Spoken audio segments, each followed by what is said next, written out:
What's up, guys? It's Will here, back again, and we're here another fun morning to talk about the Hot Toys C-3PO from Attack of the Clones, Episode 2, the red-headed bronze stepchild of C-3PO figures, the one that not everyone really wanted, the one that people kind of asked for, but then they got the one they really asked for when Return of the Jedi 40th anniversary came around, and everyone said, that's the C-3PO I'm talking about now. That's what I'm talking about, baby. This one, though, I don't know. It has been released, though. It is a very weathered, sort of bronze, darkish brown version of C-3PO. Guys, we're going to talk about it. It has been released, and it's worthy of discussion. That's it. I think it turned out pretty good. I mean, I think it looks, obviously there's not a head sculpt, right? But I mean, it looks like the prototype. There's not a likeness. This is C-3PO aspect. I mean, you could get this boy to do something like this. You could make him a half battle droid, half C-3PO, which was a funny sort of interesting scene in the film, although the film was, I think it's the worst Star Wars film that's been made, personally. I mean, for the prequel fans, I'm happy for you. I'm glad you guys like it. I think this and Phantom Menace are a travesty, personally. I really am not a fan of either one of those films, especially Attack of the Clones, particularly Attack of the Clones. Not really a huge fan of that one. I will say, though, the R2 came out pretty weathered as well. I know in hand, though, people seem to be pretty generally happy with it. I'd say C-3PO is going to be still a cool one. But again, this is not the iconic C-3PO. I would say most people are probably not going to buy multiple C-3POs. And the fact that Hot Toys has already gone and said, you know what, we're making the one you really want from Return of the Jedi, this one could suffer. But it also could be more limited. It could be a rarer, smaller batch type of figure because not a lot of collectors are picking this up. And if they originally were thinking they were going to pick it up, the Return of the Jedi version came out and they canceled this one and they got that one. So that could very much be what's going on here as well. There's C-3PO as the Headless Horseman because he has no head sculpt there, which is, that is one way to display him if you chose to. Dude, he's got a very, he's packing booty at the bronze right there. It's like maroon almost. It's pretty interesting. I actually do like the weathering though on this. And this little thing on the back, I have no idea what that is. It looks pretty cool though. I think this is like it's a unique C-3PO. It has a unique paint scheme and unique weathering, design. And I think overall it does look pretty cool. This is going to be one that I think will still pop on your shelf with the red in the arms. It's a very unique, different C-3PO. I think that's as much as you could say about it. If you really wanted a specific Attack of the Clones line, this could be one that you went for because you have R2-D2, also very weathered. It was a very dirty film. It's a very dusty, dirty, weathered film. That's what these character designs are, and that's what they're going with. So yeah, pretty interesting to see how this turned out, but it does look cool. But again, for most people, and let me know your thoughts in the comments below, are you really going to pick up multiple C-3POs? I have my doubts about that one.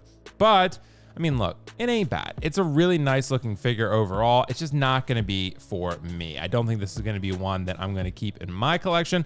I think I'm very likely just going to get the Return of the Jedi C-3PO and call it a day as far as keeping a C-3PO. I have an R2-D2, The Force Awakens, really like it, but I need a C-3PO. And I think this is probably not the move, but for some people, it may be. The wiring actually looks pretty good, I think. I know there were some initial criticisms of the wiring, saying it looked kind of cheap, said it kind of chintzy, but apparently this is exactly how it looked in the film. So I have not studied the film religiously. I'm not exactly sure, but I will say I think it looks good from a distance. I think, on your shelf, you're probably going to be viewing it at maybe this type of distance, maybe a little bit further. And I think the wires look good. I don't think anyone's going to look at that and be like, oh, that looks like a fucking Hasbro Target toy. Like, it doesn't look like that. It doesn't look like a Black Series. If you're gonna display your C-3PO like this, though, I do question you. I'm just kidding. You do what you want, but I do think at the end of the day, it is a unique look. But I don't know, man. Look, if you're going for an Attack of the Clones line, sure, I get it, but it's like, why do this to your C-3PO? Like, it's a cool little thing to take a photo here and there and do it, but to leave this guy long term with the battle droid head on, it's a little gimmick, It's kind of like the electrocuted Darth Vader helmet from the Return of the Jedi 40th version that has that sort of light up electrocuted helmet.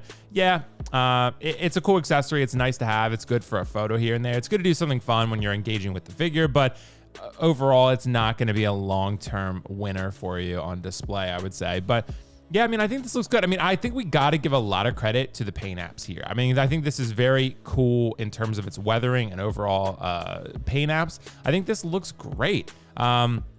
it almost looks like a splattering, kind of like it's a splattering sort of rusting effect. And I think that looks really cool. It looks really realistic. I'd have to go back and look at the film, but I'm assuming Hot Toys is generally pretty accurate with their shit. So I'm going to say that overall, it probably looks like the film. Again, I've not studied Attack of the Clones, you know, like I did my dissertation, but I will say that I think it looks good. So if I'm looking at this as just a general casual collector, I think that overall it looks solid. I like the design and pretty much everything involved. Some good articulation, it looks like, as long as you don't break these little fucking things over here, that would be cool. The red hands, I'm not a huge fan of. I'm not a huge fan of the red hands. I know it's screen accurate, but I think when you have it on display, it just kind of looks off, right? But I guess C-3PO was kind of like, I don't know, piecemealed together in this film. I don't know. I mean, I know in what was The Force Awakens, he had a red arm. I think that's right. So yeah, it's pretty interesting to see. This is a unique look, like I mentioned. I know I've said that several times now, but that's really what it is. And if you want a C-3PO now, and you've been desperate for one now, then this could be one to fulfill that void while you wait for the Return of the Jedi version that's inevitably coming probably next year. If not, maybe early 25, but I would assume sometime next year would be my best speculation. But this still looks cool, and if you get into the right lighting like this, it still looks pretty gold. You know, it has still that sort of, I guess I would describe it as bronze look to it, but under this lighting, it still looks a little more gold to it. So I guess it depends. We'll see in the reviews how it looks under certain lighting conditions. But yeah, I mean, overall, I think it looks good nonetheless. Yeah, I don't know, guys. I mean, to me, I don't want people to be so desperate for a C-3PO that they jump and grab this one and then they end up selling it for a loss later and then getting the Return of the Jedi version. But we also don't know what kind of time we're in, right? We don't know if things have been waitlisting faster. Maybe they're making smaller batches. Maybe you can get your money back. Maybe you wanted to rent a figure for a while and you wanted to get this one, and then you get the C-3PO from the Return of the Jedi later. I don't really recommend it. I don't advise that, but if you're not going to end up losing money at the end of the day, then I mean, at the end of the day, it's your collection. So you do as you see fit. But it's just, for me, I'll probably pick up this one if I can to review it. And then if I can review it and then maybe just sell it or something, then I'll just stick with the Return of the Jedi version because, yeah, it is cool. But the paint apps are cool, though. It has a nice color contrast, I will say. I mean, even with the red hand, you got sort of a red, sort of bronze, maroonish arm. Then you got same coloring scheme going on the leg. There's a lot of detail going into this figure. And again, I think it's going to articulate pretty well overall. The blaster. I mean, that is pretty cool. You could put C-3PO with a blaster. I mean, I can't say for sure that, you know, it's one of the more iconic parts of his character. He's more so often just like this, just kind of walking around, and saying sort of witty shit. But that's about, I mean, it's a nice accessory to have. Again, you have the battle droid head. If you wanted to display him with the battle droid, I guess that's kind of cool. You guys have to let me know. I've heard the battle droid is a little cheap in hand, but I've not experienced it myself. I've not experienced the glory of the battle droid. So you guys will have to let me know, and I will take your word on that one. So yeah, guys, C-3PO again showing off the booty. This is like an Instagram pic right here. This is like an Instagram model pic or something. Yeah, so pretty interesting with that. There's C-3PO without a head again. Yeah, I mean, the photography is really good. I got to give it up to CGE Rock because I think overall this does look like a pretty good photograph here from all of these. This looks like a pretty good collection of photography. So this is dope too. This like sort of desert backdrop. This is cool. This does look cool like this. I mean, I gotta say, I do like it. The more I'm looking at the photos, I do like it. Particularly with this, it really gives a scenic sort of atmospheric type of vibe. And I do really vibe with that myself.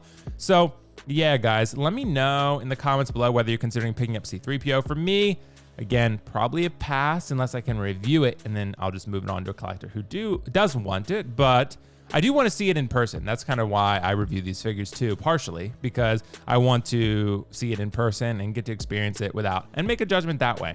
So yeah, the battle droid head, it just doesn't do it for me. It doesn't do it for me. I'm glad it's there. I mean, for people who do want it, because it is part of the film, but for me, it's not quite that exciting. But hey, if you have a battle droid already in your collection and you can mix that up and have those two together, maybe it could work. But this is classy right here. These are icons. This is C-3PO and R2-D2. Even if it's Attack of the Clones, you have a good setup there.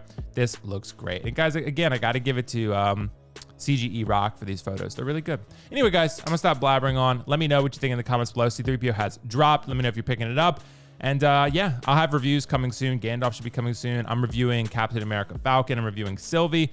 All that is coming soon. I'm working on it. Guys, let me know in the comments below what you're thinking. I'll see you in the next one. Peace out. See you later. Bye. See you later. Bye. Bye. Bye. I can't end the stream though. Bye. Bye.